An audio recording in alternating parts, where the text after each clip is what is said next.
Hello student, आपका स्वागत है मेरे जीके जी एकेडमी चैनल में। आज हम क्लास 10 की गणित एनसीईआरटी पैटर्न प्रश्नावली नंबर 3.1 प्रश्न नंबर 1 देखेंगे मेरे प्यारे मित्र। ध्यान देंगे। देखिए, प्रश्न नंबर 1 दिया है, आफ्ताब अपनी पुत्री से कहता है 7 वर्ष मैं तुमसे 7 गुनी आयु का था, अब से 3 वर्ष बाद मैं तुमसे केवल 3 गुनी आयु का रह जाऊंगा। यह मनोरंजक है। इस स्थिति को बीजगणितीय एवं ग्राफी रूपों में व्यक्त कीजिए। यही आपका क्वेश्चन है मेरे प्यारे बच्चे। ध्यान देंगे। पहले देखिए आप किस तरह इसको कहां से कहां तक पहले हल करेंगे। आफ्ताब अपनी पुत्री से कहता है, ठीक है ना, 7 वर्ष मैं तुमसे 7 गुनी आयु का था। पहले आप यहां तक एक समीकरण को हल करेंगे, उसके बाद फिर यहां से दिया 3 वर्ष बाद मैं तुमसे केवल 3 गुनी आयु का रह जाऊंगा, ये दूसरा समीकरण बनेगा। तो हल कैसे करेंगे देखिए, ध्यान देंगे।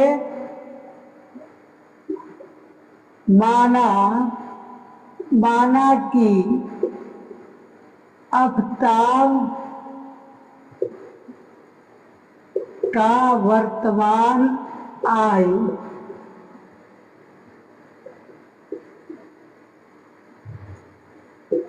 x वर्ष है, ठीक है ना। उसकी पुत्री की आयु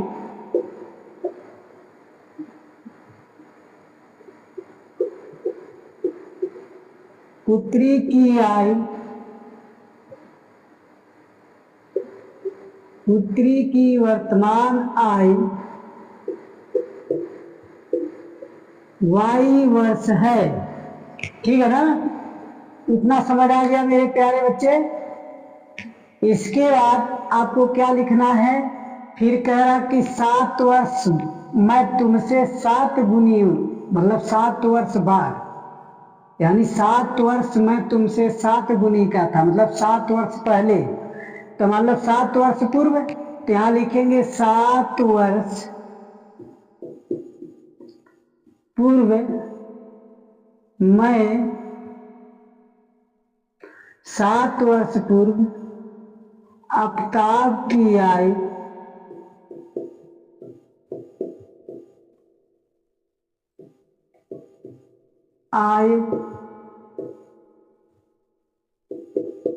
x माइनस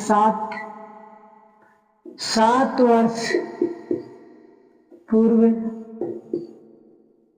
पुत्री की आयु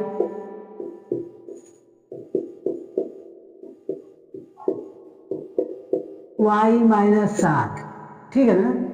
अब यहाँ देखिए 7 वर्ष पूर्व कैसे लिखे हैं, यहाँ देखिए क्वेश्चन थोड़ा सा मिस्टेक हो गया है। ये 7 वर्ष पूर्व है, यहाँ 7 वर्ष पूर्व मैं तुमसे 7 गुनी आयु का था, ठीक है ना। तो वहाँ पूर्व है, इसलिए मैं 7 वर्ष पूर्व आफ्ताब का आयु x माइनस 7 वर्ष पूर्व पुत्री की आयु y माइनस 7। अब क्या करना है, प्रश्नानुसार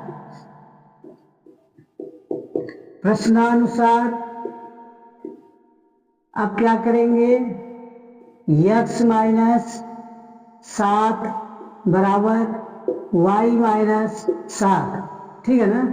अब ये कह रहा कि 7 वर्ष पूर्व मैं तुमसे 7 गुनी आयु का था, मतलब इसमें पुत्री की आयु में। तो यहाँ क्या करेंगे, x माइनस 7 बराबर 7y, 7 सत्ते 49, x माइनस 7y बराबर क्या लिखेंगे, माइनस के 49 प्लस के 7। तो x बराबर क्या, x माइनस y बराबर क्या हो जाएगा, माइनस 42। पहला समीकरण आपका तैयार हो गया, ठीक है ना। अब कह रहा कि अब से 3 वर्ष बाद मैं तुमसे केवल 3 गुनी आयु का रह जाऊंगा, ठीक है ना। अब यहाँ लिखेंगे 3 वर्ष बाद आफ्ताब का आय x प्लस 3 वर्ष बाद पुत्री की आय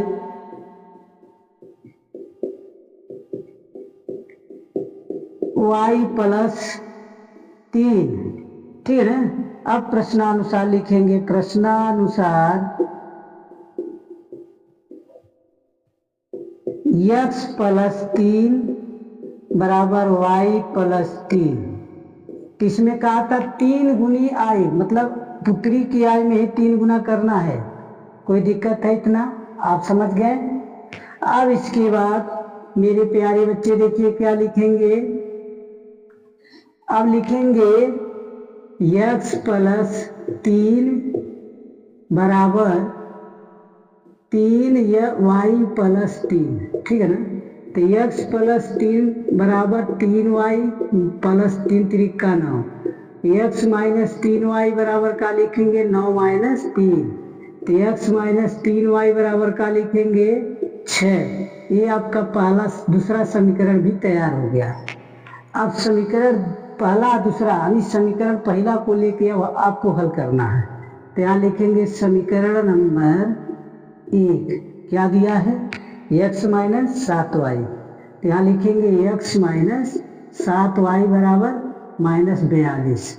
तो यहाँ क्या इसको पक्षांतर करेंगे। ठीक है ना। इसको पक्षांतर करेंगे, ध्यान देंगे। तो माइनस 7y यह का माइनस 42 माइनस x हो जाएगा। अब यहाँ माइनस क्या हो जाएगा, 7y माइनस कॉमन ले लीजिए तो 42 प्लस x होगा। अब y बराबर क्या हो जाएगा, 42 प्लस x बटा 7। ये माइनस माइनस कैंसिल हो गया। अब इसमें आपको कौन सी ऐसी संख्या रखी जाए कि जोड़ने के बाद 7 से भाग चला जाए। समझ आ रहा है ना। आपको अपने से रखना। तो मैं अब यहाँ मान लीजिए, मान दिए कि माना x बराबर 0 मान रखने पर। ठीक है ना। 0 मान रखिए। तो 0 मान में क्या लिखेंगे, 42 प्लस 0 बराबर बटा 7। तो 0 तो मान लो जुड़ेगा तो 42 होगा। तो 42 बटा का 7, 7 6 42, y का मान कितना आ गया 6। ठीक है, 7 6 42 हो गया। अब इसके बाद क्या करेंगे मेरे प्यारे बच्चे, अब इसी संख्या में समीकरण में अब आपको क्या करना है, देखिए y बराबर 42 प्लस x बटा 7 दिया है। तो इसमें अब क्या रखेंगे, माना x बराबर 7 मान रखने पर। ठीक है ना। अब y बराबर क्या लिखेंगे, 42 प्लस 7 बटा 7। y बराबर क्या हो जाएगा 49 बटा 7। y बराबर क्या लिखेंगे 7। आ गया ना। अब एक क्या बनाएंगे, सारणिक बनाएंगे। सारणिक में ठीक है ना, चाहे 2 बार मानिए चाहे 3 बार, इससे कोई दिक्कत नहीं है। हम 2 ही बार मान के हल कर देंगे। ठीक है ना। देखिए इस सारणिक में एक x लिखिए, एक y लिखिए। पहला मान क्या आप माने थे 0, तो कितना आया 6। दूसरा मान क्या माने थे 7, कितना आया 7। ये समझ आया नहीं। जो मान माने थे उसको x वाले कॉलम में लिखना है, जो मान के उत्तर आया है उसमें y वाले मान में लिखना है। और भी हल करना चाहते तो हल कर सकते हैं, एक संख्या और बढ़ा के रखना चाहते हैं तो रख सकते हैं। तो मान लीजिए रख देंगे, तो एक और रख दीजिए। माना x बराबर 14 रख देते हैं। 14 मान रखने पर 14 रखेंगे तो y बराबर क्या हो जाएगा 49 प्लस 14 बटा का लिखेंगे 7। तो ये कितना हो जाएगा, ये आपका हो जाएगा, यदि 14 जोड़ा जाए 14 जोड़ा जाए 42 में कितना होगा, 42 है ना। तो 42 में 56 होगा, 56 हो जाएगा। और 56 में काटेंगे तो 7 8 56, तो यहाँ 8 आ जाएगा, आएगा ना। 7वां ठीक है ना हो जाए। अरे जोड़ लीजिए इसको, 6 हुआ, 1 5 हुआ, 56 हुआ। तो एक कॉलम और बना लीजिए आप। ऐसे आप काट सकते हैं कई कॉलमों से, लेकिन हम 3 तक बहुत है। तो यहाँ जो माने थे 14 मान दिए थे, यहाँ कितना आया 8 आया। ठीक है ना, यानी पहला समीकरण आपका सॉल्व हो गया। आप दूसरा का समीकरण लेके हल करना है। ठीक है ना मेरे प्यारे बच्चे, ध्यान देंगे। आप दूसरा का समीकरण से देखिए, यहाँ मैं थोड़ा सा इरेज करना पड़ेगा। आप देखिए दूसरा समीकरण हल कर रहे हैं, ध्यान से देखेंगे तो समझ जाएंगे, कोई कठिनाई नहीं है इसमें। ठीक है ना, अच्छे से पढ़िए, मेहनत कीजिए। अब देखिए मैं दूसरा समीकरण कैसे हल करता हूँ मेरे प्यारे बच्चे, ध्यान दीजिए। अभी ये जब सारणी बन जाएगा तो ग्राफ भी बनाना है आपको।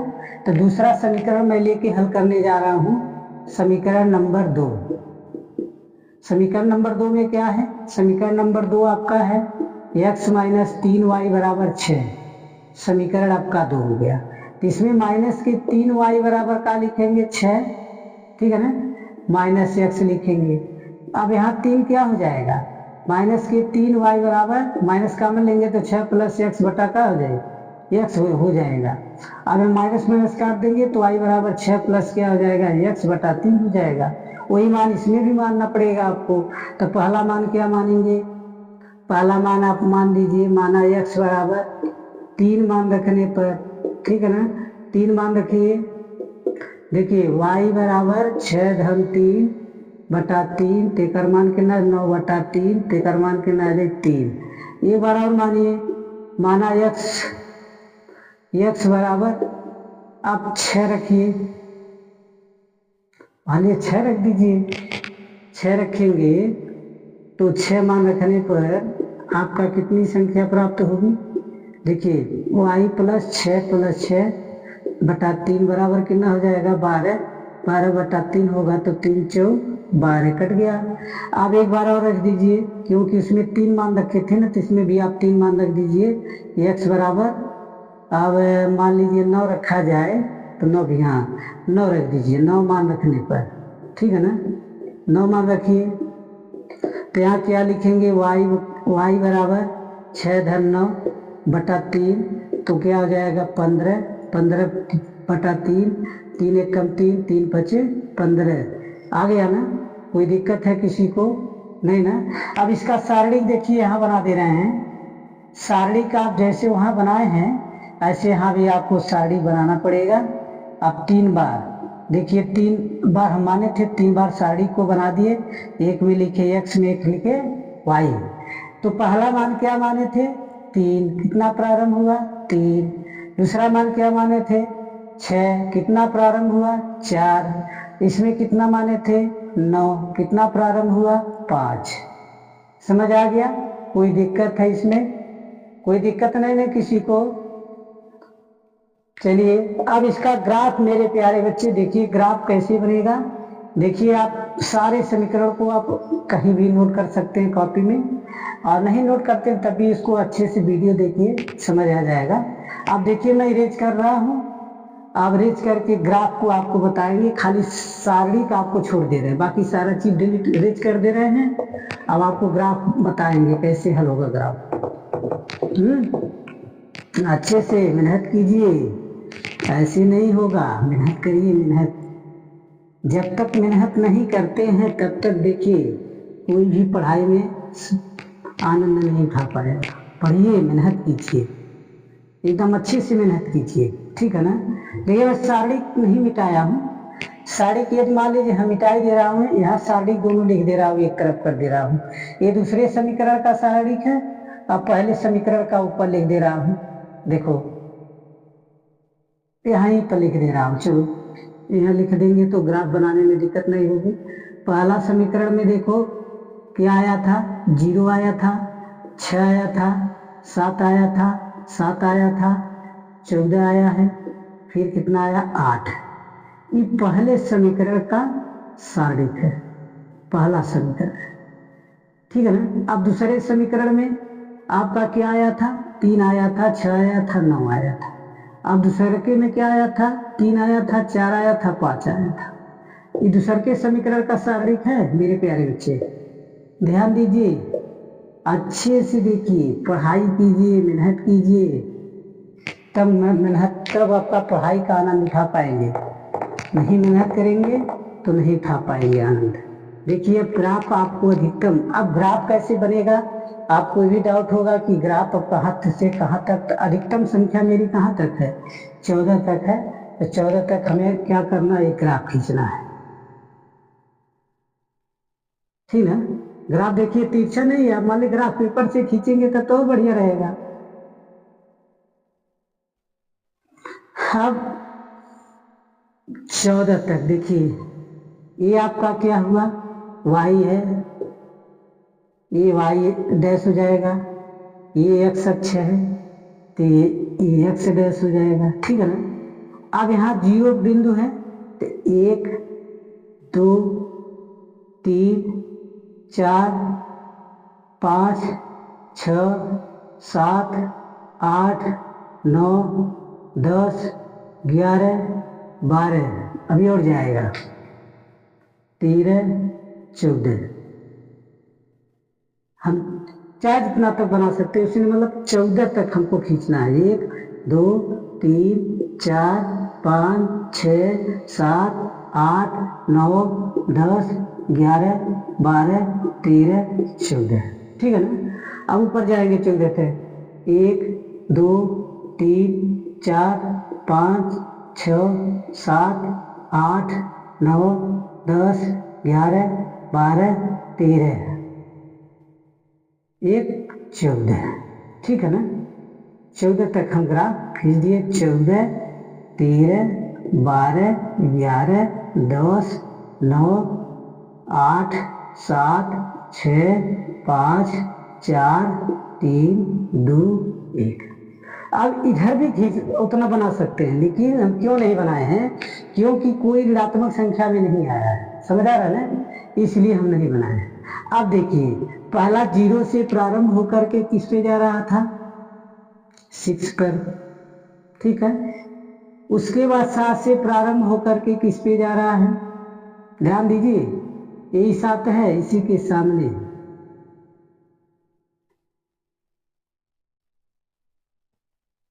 ठीक। अब 14 से लेकर के 8 तक, 14 से लेके 8 तक थोड़ा सा ये इसी के ऊपर होगा, लेकिन यहाँ क्या होगा,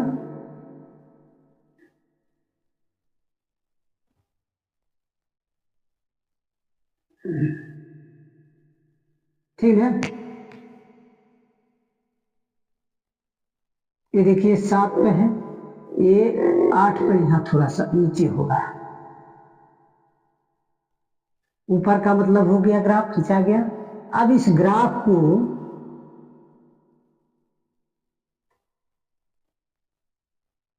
ये थोड़ा सा ऊपर होगा,